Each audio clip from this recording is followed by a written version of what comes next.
Avanza le commercianti in cambio di permessi, si è dimesso l'assessore di Cittadella, il sindaco lo difende, brava persona, speriamo che tutto si chiarisca al più presto. La Mala del Brenta non se n'è mai andata, ma dalla Riviera si è trasferita a Mestre. Nuove rivelazioni dall'ampia intervista a Felice Maniera ospitata dai quotidiani del gruppo Gedi. Troppi giovani vittime sulle strade della Marca trevigiana, la metà non indossava la cintura di sicurezza, l'appello del comandante della Polstrada ai ragazzi neopatentati. Arrestato dopo 20 anni, 47enne Vicentino finisce in manette con l'accusa di aver abusato della sorellina undicenne della seconda moglie, nel frattempo si era rifatto una vita.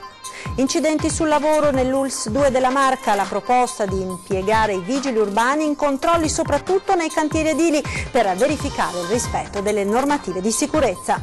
Eccezionale trapianto di rene a Padova con una tecnica mai usata prima al mondo, al lavoro in sinergia, l'azienda ospedaliera è quella di Campo San Piero. Clima impazzito, nuova ondata di maltempo in arrivo con sensibile calo delle temperature, vento freddo e forse la prossima settimana neve anche in pianura. Buonasera e ben ritrovati con l'edizione del Veneto dei nostri telegiornali. In primo piano ancora la vicenda di Filippo De Rossi, l'assessore al commercio di Cittadella, accusato di tentata concussione ai danni di 2 commercianti. Il prossimo 23 marzo comparirà davanti al PM Sergio Dini. Lui intanto ha già presentato le dimissioni, ma intanto il sindaco di Cittadella lo difende e spera che presto tutto si chiarisca. Sentiamo. Il prossimo 23 marzo l'ex assessore al commercio e turismo di Cittadella Filippo De Rossi comparirà davanti al pubblico ministero di Padova Sergio Dini e dovrà rispondere dell'accusa di concussione, ma si dichiarerà estraneo ai fatti. Lo ha detto e ribadito anche al sindaco di Cittadella quando gli ha presentato le dimissioni. L'assessore De Rossi ha lavorato in maniera egregia in questo anno e mezzo ed è sotto gli occhi di tutti quello che la parte relativa al commercio e al turismo è stato fatto in questo anno, insomma, nuove manifestazioni, collaborazione con i commercianti, eccetera, e quindi non è che non si possa non riconoscere quello che ha fatto un assessore.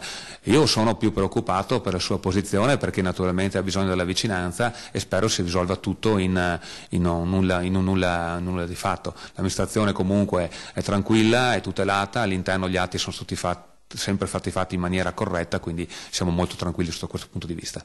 De Rossi, appartenente a una civica, è stato eletto con circa 300 preferenze, quindi la nomina ad assessore. Abbiamo piena fiducia naturalmente in quello che la magistratura farà e spero anche nel più breve tempo possibile, non tanto per l'amministrazione comunale che comunque va avanti, ma quanto per l'assessore De Rossi. Sempre più difficile amministrare la cosa pubblica in Italia, dice Piero Bon. Siamo spesso tirati per la giacca da chiunque, anche da sconosciuti. Questo può creare degli equivoci che possono venire male interpretati. E sulla vicenda sentiamo l'intervista al legale dell'ex assessore De Rossi. Il mio assistito nega ogni addebito, dice. Sentiamo. È una situazione molto spiacevole, tra l'altro appunto il mio assistito è appena diventato padre e quindi ha una famiglia e quindi sicuramente queste accuse sono molto gravi e non fanno sicuramente piacere, quindi è sicuramente preoccupato ed è teso, pur essendo tranquillo perché è sicuro di essersi comportato bene e di non aver fatto quello che è descritto nel capo di imputazione, insomma.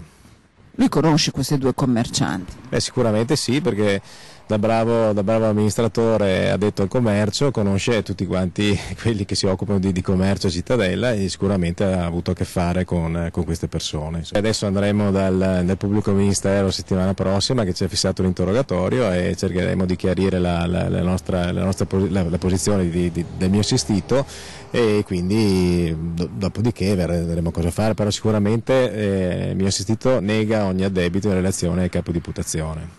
Nessuna avance, nessuna richiesta di favori particolari a queste 2 donne? Sicuramente no, nessuna richiesta in cambio di nessun favore.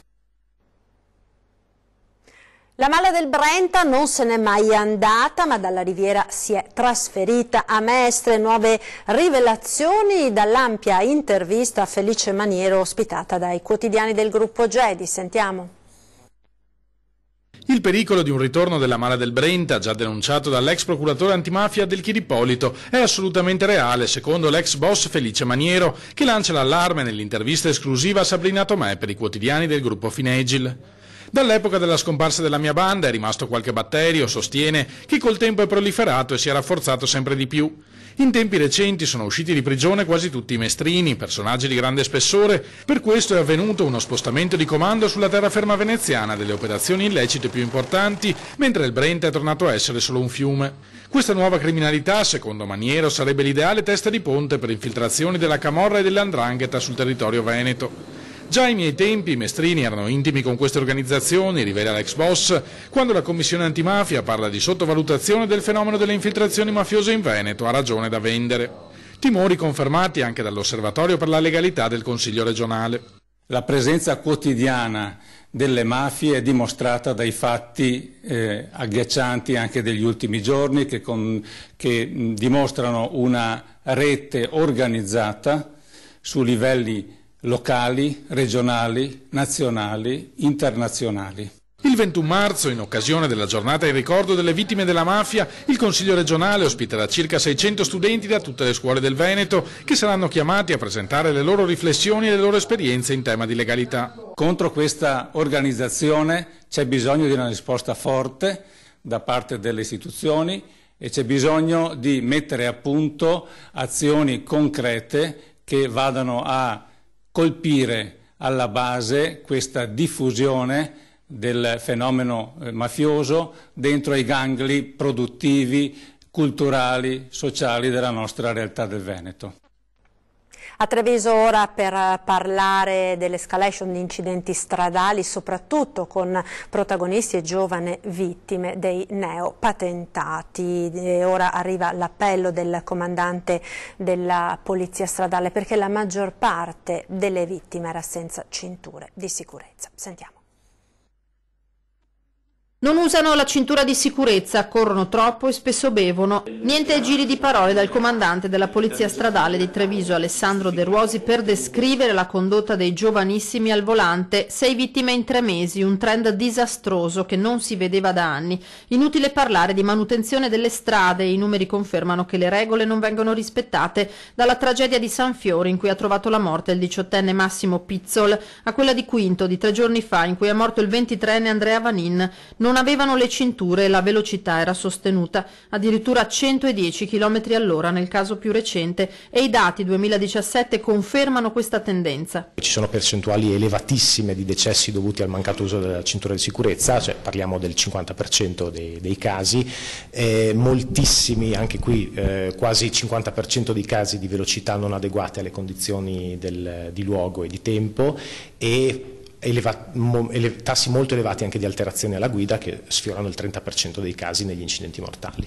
24 gli incidenti mortali nel 2017, su 13 in cui è stato verificato l'uso delle cinture, 6 vittime non l'avevano allacciata, ma come per le tragedie di quest'anno poteva fare la differenza. Non è uno slogan ma è un dato di fatto, perché abbiamo potuto dimostrare, analizzando taluni incidenti, soprattutto alcuni recentissimi, che lo stesso identico impatto ha avuto conseguenze letali per chi non aveva la cintura e quasi insignificanti per chi ce l'aveva. Come nel caso di un'auto di servizio della Polstrada che un mese fa è stata centrata a un semaforo da un'altra macchina. Cinture e airbag hanno fatto uscire gli occupanti illesi. Eppure per molti automobilisti la cintura è solo una seccatura. Bisogna insistere ancora sull'aspetto prevenzione in tutti i contesti in cui è possibile farlo, e da questo punto di vista le iniziative non mancano fortunatamente e devono continuare da parte di tutti gli enti istituzionali che a ciò sono preposti, e sicuramente bisognerebbe incidere ancora più pesantemente anche sull'aspetto repressivo. A Vicenza ora, dove un 47enne è stato arrestato 20 anni dopo aver abusato della sorellina della moglie. Sentiamo. Una storiaccia, da qualsiasi punto di vista la si voglia vedere. Lui, oggi 47enne, dal 1996 al 98 ha abusato della sorellina della moglie sposata in seconde nozze. La ragazzina, oggi donna 33enne, all'epoca dei fatti aveva tra gli 11 e i 14 anni. Abusi ripetuti in casa, a Vicenza e in auto. Lui la palpeggiava e chiedeva di essere palpeggiato, fino a quando la ragazzina non ha detto basta. Ha preso coraggio ed ha raccontato tutto alla sorella, poi la denuncia. Nel 2004 il GUP del Tribunale di Vicenza Gerace lo condanna a 1 anno e 8 mesi che non sconterà. Ad una storia già penosa di abusi si aggiunge una giustizia lenta con logiche per noi incomprensibili. Solo oggi, infatti, a distanza di 20 anni, su istanza dell'ufficio esecutivo della Corte d'Appello di Venezia, gli agenti della squadra mobile sono andati a prenderlo in un paesino della Bassa Padovana, dove conviveva con un'altra compagna, con la quale ha avuto 2 figli. 20 anni in mezzo però il 47enne non ha brillato per buona condotta. Recidivo tra il 2003 e il 2005 è condannato a 2 anni e 8 mesi per violenza sessuale, probabilmente ancora su minori, atti che sono stati commessi tra Campiglia dei Berici, Bagnolo di Lonigo e Vicenza. Tra il 2006 e il 2007 è condannato a 5 mesi e 10 giorni per una serie di reati fiscali, pene mai scontate, ma che si sono accumulate per complessivi 4 anni e 4 mesi e che ora sì gli hanno aperto le porte del carcere per quella prima violenza commessa 20 anni prima. Le sue parole alla vista degli agenti delle volanti suonano assurde. È stato frainteso il mio affetto. Un affetto, se così si vuole chiamare, malato, che non ha esitato a ripetere.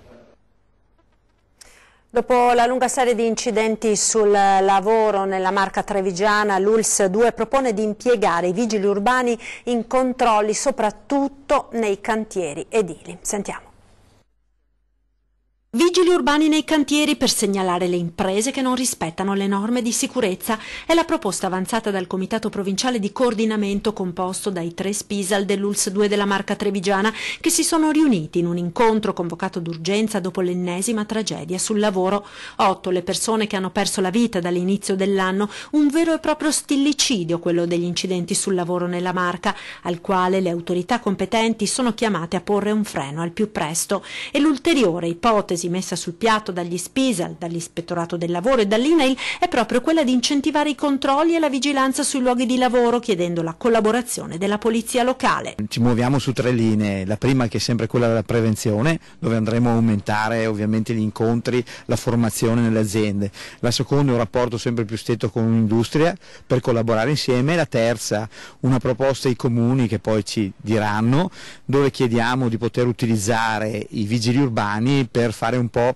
una vigilanza sul territorio, visto che loro sono più capillari. Controlli mirati soprattutto nel settore dell'edilizia per verificare il rispetto delle normative di sicurezza, una collaborazione che il Comune di Treviso è intenzionato ad incentivare per porre un freno alla piaga degli infortuni sul lavoro. Ciascuno facendo il proprio.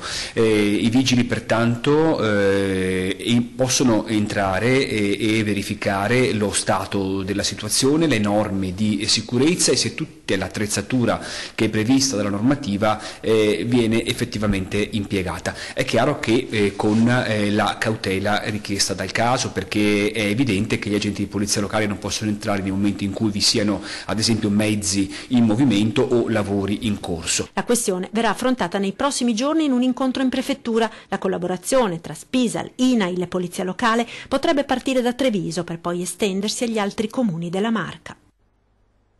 Accusato di aver messo a segno 5 rapine, un 22enne marocchino è stato arrestato in Belgio, è un ex calciatore del Vicenza. Indole ribelle, lo ricordano così a Vicenza, ed è l'unica traccia che ha lasciato nella primavera biancorossa, dove nel 2016-2017 aveva collezionato solo una presenza.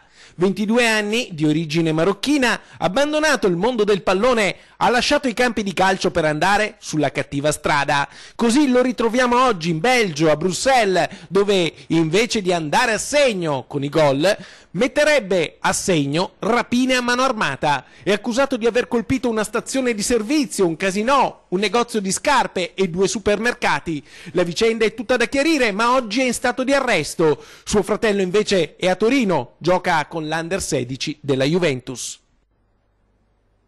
Andiamo ora a Treviso con la politica, perché Forza Italia rivendica il ruolo di vice sindaco per un proprio rappresentante, cosa quindi che metterebbe a rischio la trattativa aperta all'interno della Lega per riportare tra le fila appunto dei leghisti Giancarlo Gentilini. Ma sentiamo che cosa sta succedendo. Finita la conta per le politiche, ora si infiamma la corsa alle prossime amministrative per Treviso. E se il centrosinistra inizia a compattarsi per un secondo mandato all'attuale sindaco Giovanni Manildo, nel centrodestra giochi più che mai aperti su alleanze a sostegno del leghista Mario Conte, con Forza Italia pronta ad accogliere volti e soprattutto voti anche da altri schieramenti, come ad esempio per Davide Acampora, fino a ieri il riferimento di Giorgia Meloni e Fratelli d'Italia a Treviso. Penso proprio che lo vedremo nelle nostre liste a maggio, quando si andrà, a maggio-giugno, quando si andrà alle elezioni comunali.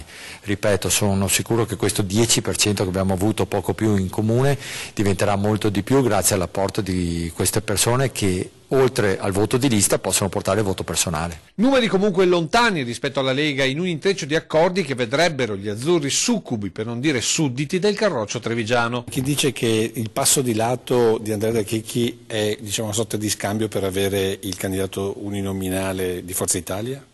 No, assolutamente questa è una cosa falsa, perché una cosa sono le elezioni politiche su cui si è dibattuto sul piano nazionale e il rapporto 3-1 in provincia di Treviso era assolutamente normale, 3 uninominali alla Lega e 1 a Forza Italia. Per quanto riguarda le comunali, più che altro il tavolo era legato alle elezioni comunali di Vicenza e quelle di Treviso. Penso proprio che questo tavolo abbia funzionato, De Checchi io mi auspico sarà un grande vice sindaco. E qui pare si stia innescando una nuova grana politica, perché sul banco per far tornare Gentilini nei ranghi ci sarebbe il posto da vice sindaco, nello specifico a Sandro Zampese. E noi quando facciamo un accordo lo manteniamo fino alla fine, per noi Conte è il candidato sindaco e De Checchi è il vice sindaco. Un accordo che pare faccia storcere il naso anche a tanti leghisti, poco inclini a perdonare le recenti sfuriate dello sceriffo. Insomma, continua l'amaretta nel centrodestra, anche se il coordinatore azzurro ci tiene a sottolineare. Ognuno ha le proprie dinamiche, ognuno ha i propri problemi. Io ne ho già che basta all'interno di Forza Italia. Ed ora i funerali dell'imprenditore Ivano Beggio, ex patron dell'Aprilia, che si svolgeranno domani alle 11 ad Asolo, città chiusa al traffico per le esequie, dove sono già annunciati nomi importanti dell'imprenditoria italiana, ma soprattutto i suoi campioni, ad iniziare da Valentino Rossi.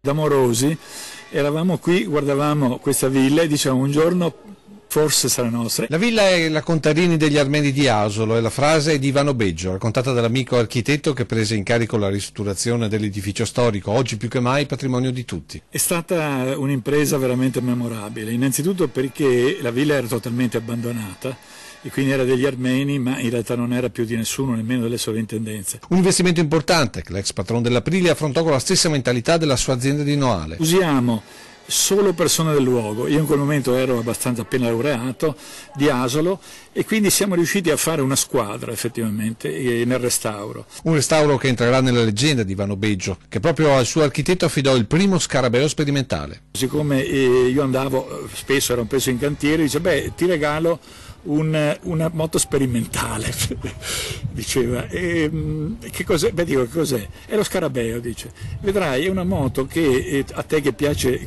camminare e viaggiare allo stesso tempo sarà molto bella. Un esperimento che nella disavventura del neoarchitetto già si presentava come uno dei successi dell'Aprilia. Un bel giorno, ahimè, mi rubarono questa moto. E dissi, guarda Ivano, e dice non te ne do un'altra perché le ho tutte vendute, che te l'abbiano rubata? Benissimo, dice, vuol dire che la moto va.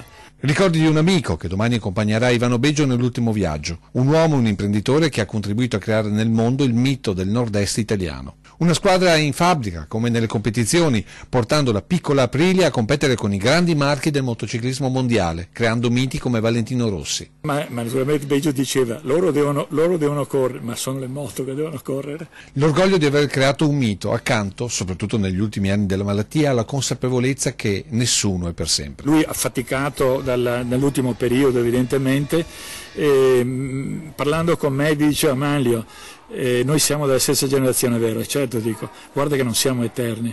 Io ho detto, per fortuna, ma tu sei più eterno di me. Ci fermiamo ora per la pubblicità, tra poco.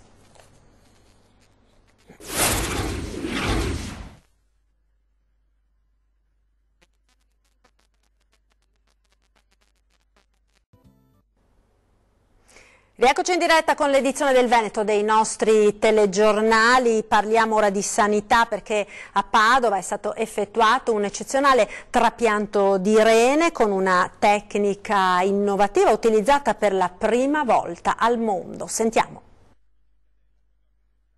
Tutto lo studio preparatorio è stato fatto a Padova, l'intervento nel centro trapianti di rene dell'azienda ospedaliera, la collaborazione tra gli ospedali di Padova e Campo San Piero, dove è sede il laboratorio regionale di immunogenetica. È stato realizzato 24 ore fa il primo trapianto al mondo crossover da donatore deceduto. A ricevere l'organo, grazie alle cure dell'equipe diretta da Paolo Rigotti, un paziente iperimmunizzato in lista d'attesa. Una tecnica rivoluzionaria, quella messa a punto dai medici dell'Università di Padova, che consiste nel trapiantare pazienti che hanno un donatore vivente per loro incompatibile. Grazie al crossover viene data la possibilità che la donazione avvenga. 24 ore fa la donazione da deceduto, tra 24 ore il prelievo delle rene dal donatore. Grazie con orgoglio, bravi e indomabili. I complimenti all'equipe del governatore Zaia. E parliamo ora del tempo, perché i pochi raggi di sole di questi giorni sono solo un'illusione di primavera. Nel fine settimana infatti torneranno freddo e maltempo. Sentiamo. Chi credeva di poter mettere via gli abiti invernali dovrà attendere ancora un po'. Nel fine settimana infatti è prevista una nuova ondata di maltempo anche in Veneto, con pioggia, vento, qualche nevicata e freddo. La marea si manterrà a livelli sostenuti e porterà l'acqua alta a Venezia, confermando le previsioni del centro maree per i prossimi giorni della settimana, che vedranno le calli allagarsi di sera e di mattina. Sul sito del comune un messaggio avvisa: dalla sera di giovedì 15 marzo a martedì 20, condizioni meteorologiche favorevoli al fenomeno dell'acqua alta. Si consiglia di seguire gli aggiornamenti. In serata infatti alle 22:20 è previsto un picco di 105 cm e così anche venerdì mattina alle 10, che si abbasserà a 100 in serata intorno alle 22:40. Un picco più alto ci sarà però sabato con 105 cm alle 10:35, mentre la sera 115 intorno alle 23. Indicate anche le previsioni di massima per i giorni successivi, che annunciano anche per domenica una marea tendente a molto sostenuta. Dati record per il mese di marzo. Il numero di eventi mareali superiori a 80 cm, fanno sapere dal centro maree, ha eguagliato quello registrato nei primi 6 mesi dello scorso anno. E siamo al termine di questa edizione. Vi ricordo subito dopo i TG torna 20:10, questa sera ospite di Ferdinando Avarino, Maristella Caldato, candidato sindaco di Treviso. Siamo al termine, è tutto dunque per questa edizione. Vi lascio come sempre alle previsioni del tempo con il nostro meteo. Arrivederci.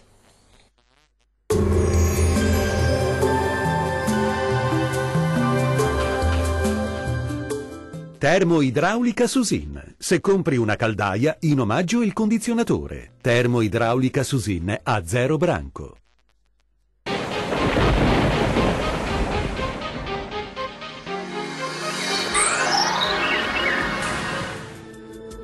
Tempo in miglioramento sulle nostre regioni, anche se il contesto rimane per lo più instabile con molte nubi e isolati fenomeni. Vediamo il dettaglio di venerdì 16 marzo.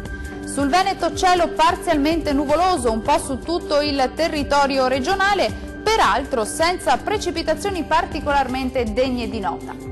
Le temperature sono previste in lieve aumento, le minime infatti saranno comprese tra i 6 e i 9 gradi, massime invece oscillanti tra gli 11 e i 14 gradi. Giornata spiccatamente instabile sul Friuli Venezia Giulia, con alternanza tra annuvolamenti e schiarite, qualche fenomeno e pause più asciutte. Temperature in aumento, minime tra 8 e 9 gradi, valori massimi compresi invece tra 11 e 14 gradi.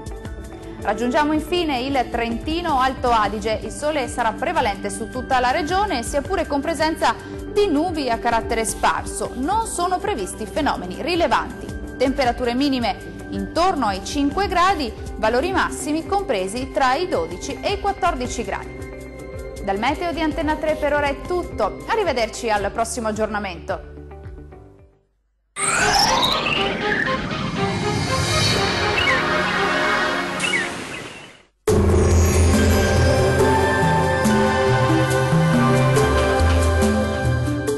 Termoidraulica Susin. Se compri una caldaia, in omaggio il condizionatore. Termoidraulica Susin a 0 branco.